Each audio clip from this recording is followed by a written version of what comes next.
Hi అండి, welcome back to Aruna 143 channel. మీరు ఎలా ఉన్నారు? మేమైతే చాలా బాగున్నాను. ఈ మధ్య నా హెల్త్ బాగాలేక నేను వీడియోస్ ఏమీ చేయడం లేదు. మా ఫ్రెండ్స్ అందరూ ఏమీ వీడియోస్ చేయడం లేదని చెప్పి మెసేజ్ చేస్తూనే ఉన్నారండి. అది హెల్త్ సడన్గా అప్సెట్ అయిపోయింది, బాగాలేకుండా వచ్చేసింది.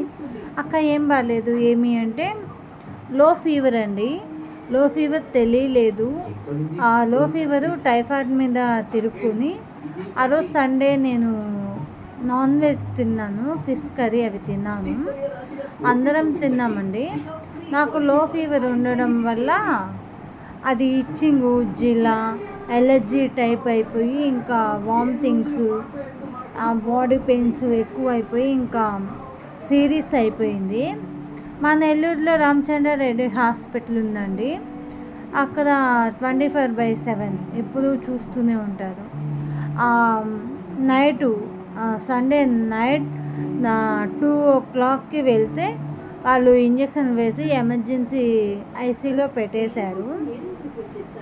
చాలా ఇంత సీరియస్ అవుతుందని నేను అనుకోలేదండి. బట్ నాన్ వెజ్ తినేటప్పుడు కొద్దిగా జాగ్రత్త అండి. మనకి ఏమన్నా కొద్దిగా బాడీ పెయిన్స్ అలా ఉన్నప్పుడు మనం కొద్దిగా చెక్ చేయించుకుంటే మంచిది.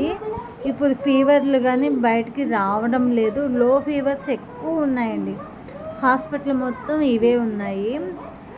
ఇంకా 3 days ఉన్నాను. 2 days ఐసీలో ఉన్నాను, 1 day జనరల్ వార్డులో ఉన్నానండి. మా ఆయనకైతే బిల్ అయితే మోపుడయింది. ఇంకా అదిగాక ఇంకా హెల్త్ బాగాలేదు అని చెప్పి అమ్మవారింట్లో ఒక 10 days అమ్మవారింటికి వెళ్ళిపోయింది. మొహం అంతా ఉబ్బిపోయింది. మీకు ఇంతకుముందు చేసిన వీడియోస్లో ఇప్పుడు ఫేస్ ఏమన్నా తెలుస్తుందేమో. చెయ్యి చూడండి, చెయ్యి ఇంకా వాపు తగ్గలేదు నాకు. చెయ్యి ఇది సెలైన్ పెట్టి డబల్ డోస్ వేసేసారండి.